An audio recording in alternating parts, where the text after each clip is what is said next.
Hello there guys, my name is Beck and I'm excited to welcome you to a tag video. Yes, another one, I've been tagged. Thanks Joedor, my main man. And if you want to, you can check out Joedor's channel right now. He's a bit of a prolific Twitch streamer and yeah, he's an awesome guy, so you should definitely check him out. So yeah, he tagged me for the I want a battle video, tag video. So apparently I want to battle, Beck wants to battle. But actually, it's just me sitting down, answering some kind of YouTube and Pokemon related questions. Shout out to Keeper Toby, who apparently started the whole wants to battle, Beck wants to battle, Toby wants to battle, everyone wants to battle videos. And Chessman Jr. 98 did the GFX, and I'll drop a link in the description below.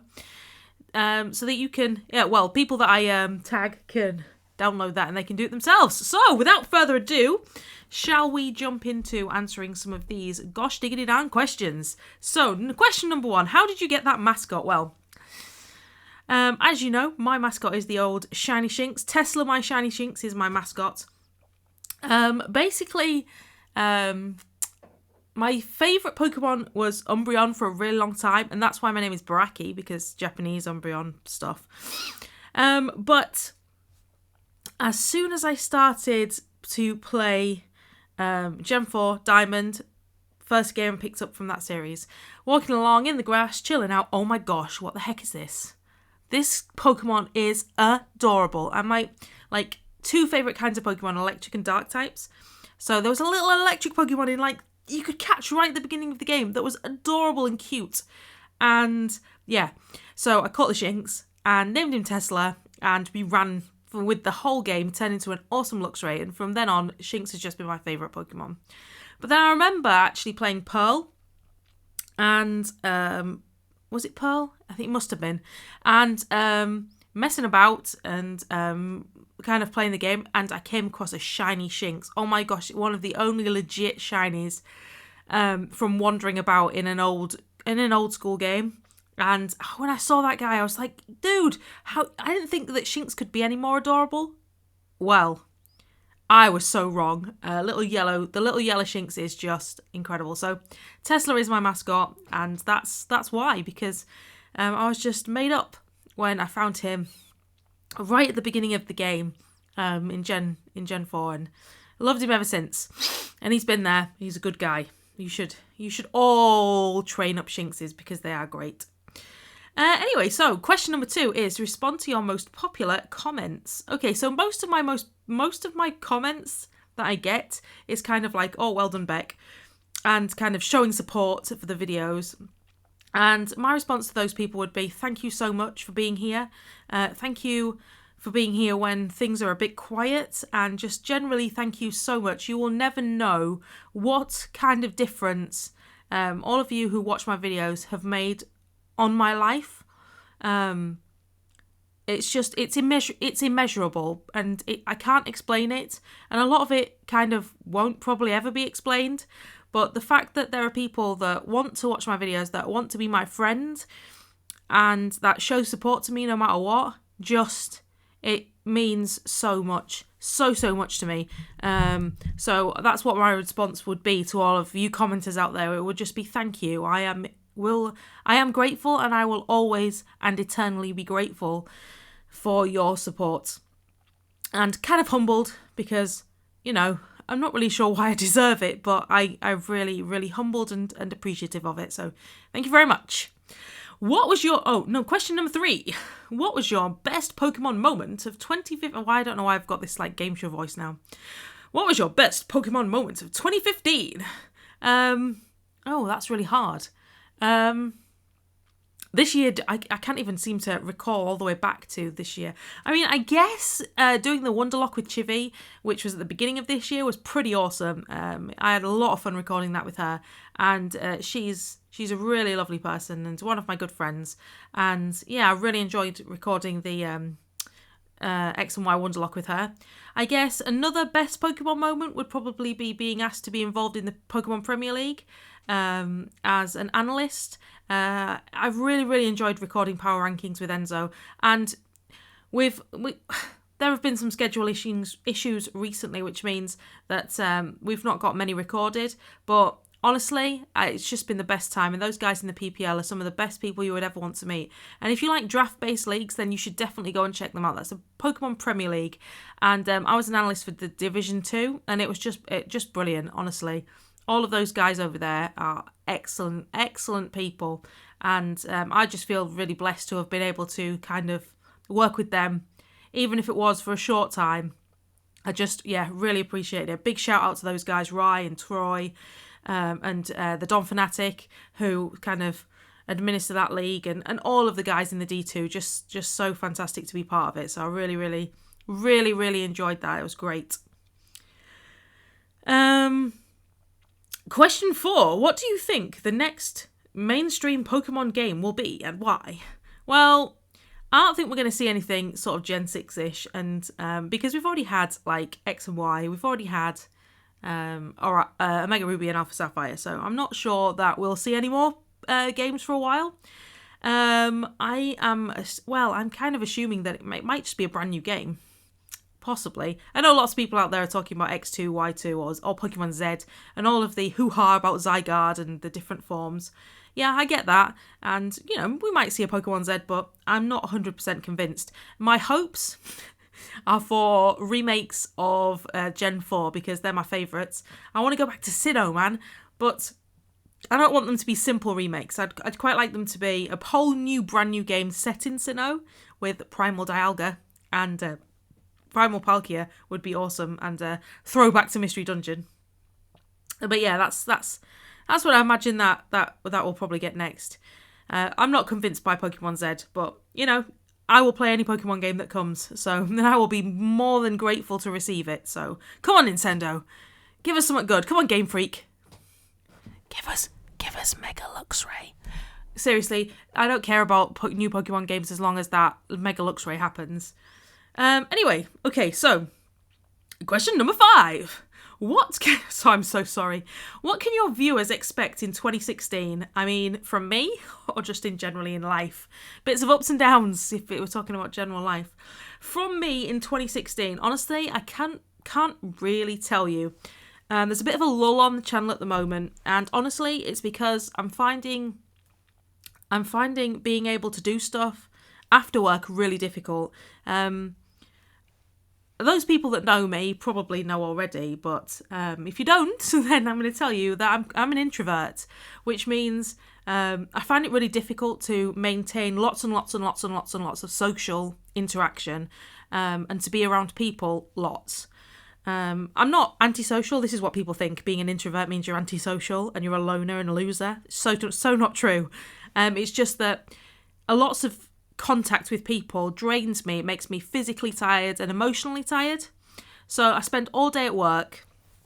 I go out the house at about 7, get back at about 6:30, 6:30. So it's an 11-hour day when I'm out. And I'm constantly engaged in conversation. I'm constantly having to act in front of the class because I'm a teacher.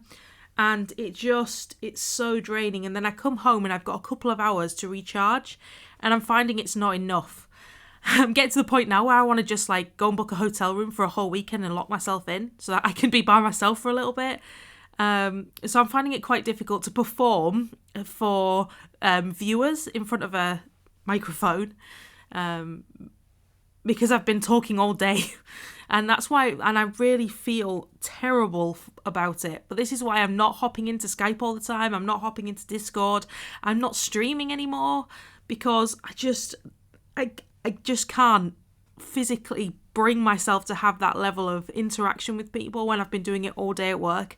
And then at the weekends, there's people around still, and I'm craving some alone time, and I'm really not getting very good quality alone time. So it's really hard.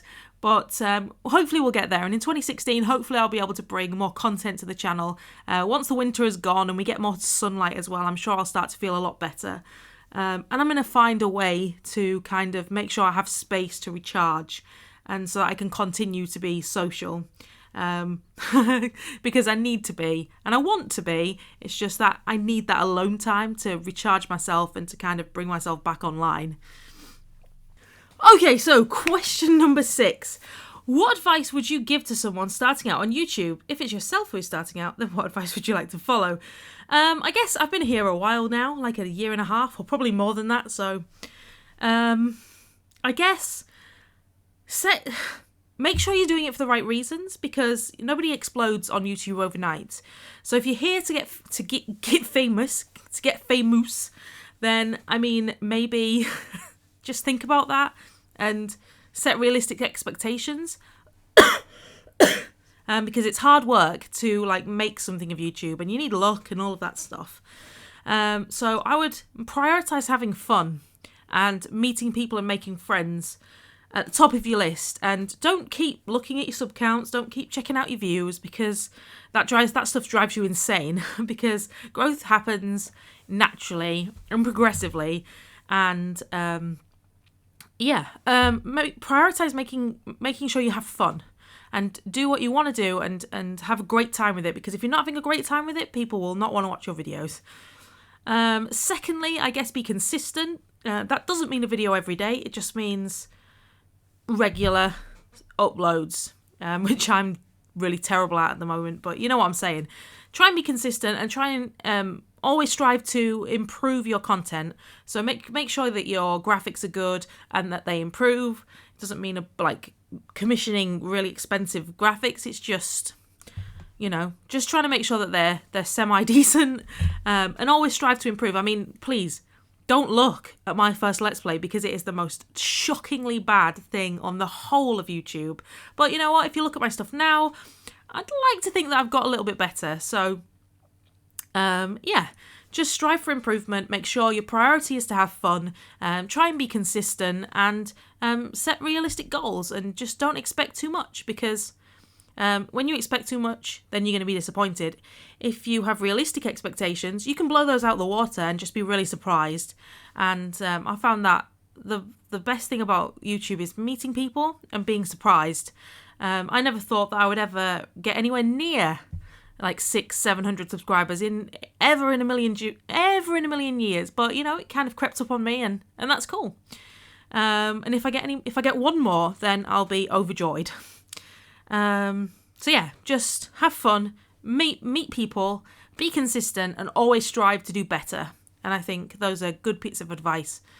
And don't be afraid to reach out to other people.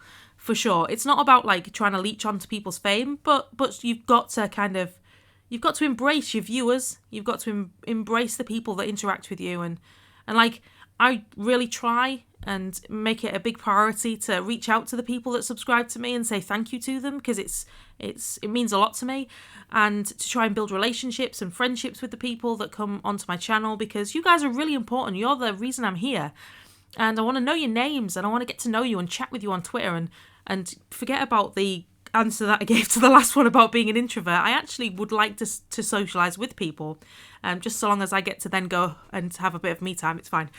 Anyway, so there you go.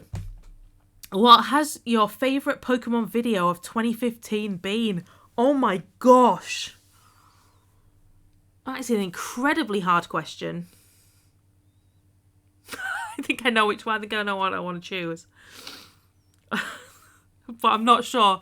I've watched so many really, really cool videos. I've been watching a lot of battle videos this year. GBA, PPL, TBU, watching all of those videos. And there have been some absolutely cracking matches that I've got to watch, which has been fantastic. I also watch a lot of different kinds of videos too. So Anima's Life is Strange Let's Play was really up there on my list of things that I've enjoyed watching, and you should definitely check her out and her channel. She's incredible too. But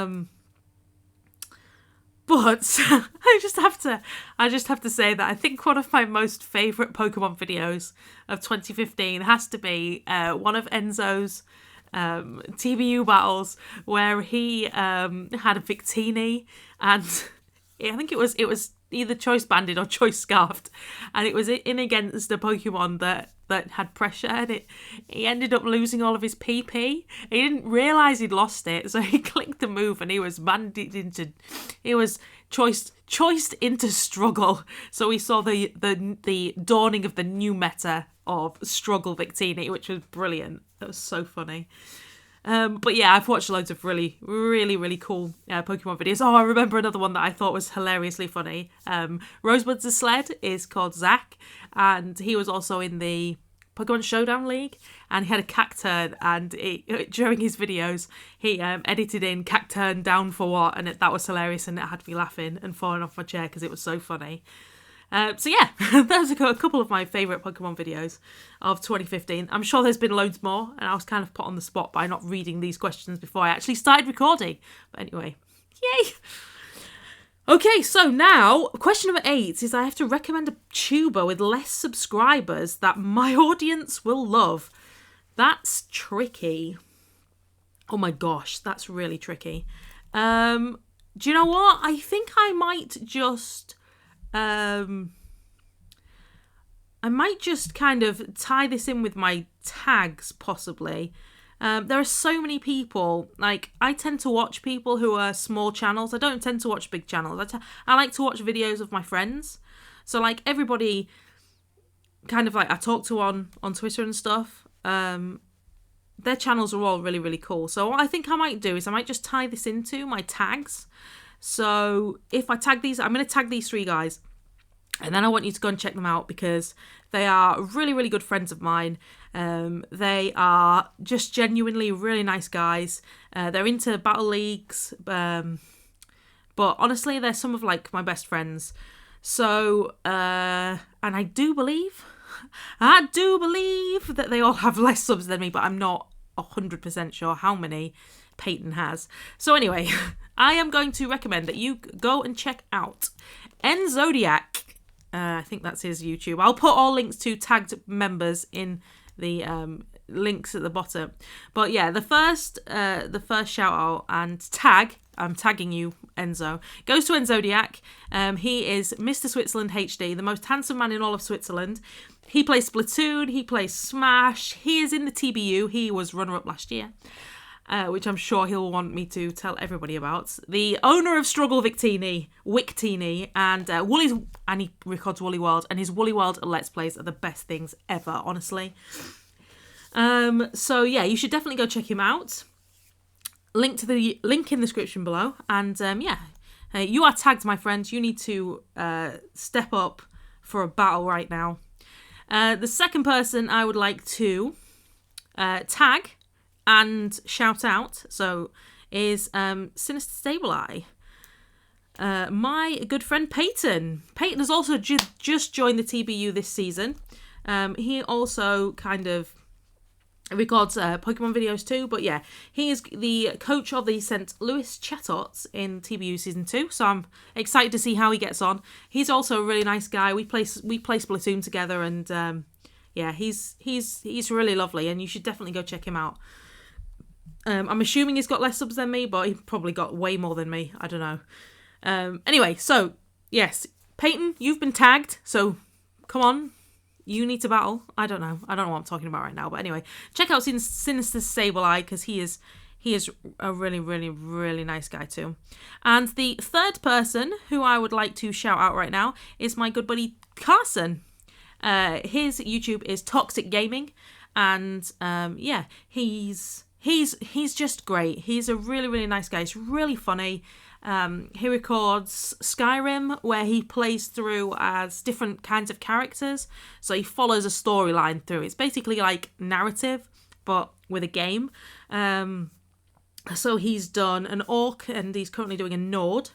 He also battles in the PIC, which is a Pokemon Invitational Cup, I think. And I was his assistant coach. I helped him for a bit at the first, but then I got a bit busy. But he did brilliantly in that. We got to the playoffs, so I was really happy for him. He did a great job. And he's also recorded a little bit of Amnesia recently, so you should definitely go check him out as well. So Carson, I've tagged you. You need to get your battling boots on. I have no idea what I'm talking about right now, but anyway. Yeah, so I tag Enzo, I tag Payton, and I tag Carson, and I definitely would recommend that you guys go and check them out, follow them on Twitter, hit up their YouTube channels, because they're all amazing. Anyway, I've been Beck. I've apparently wanted to battle, but you know what? I'm just going to go have a cup of tea, and hopefully I'll see you guys for another video really, really soon. Take care, guys.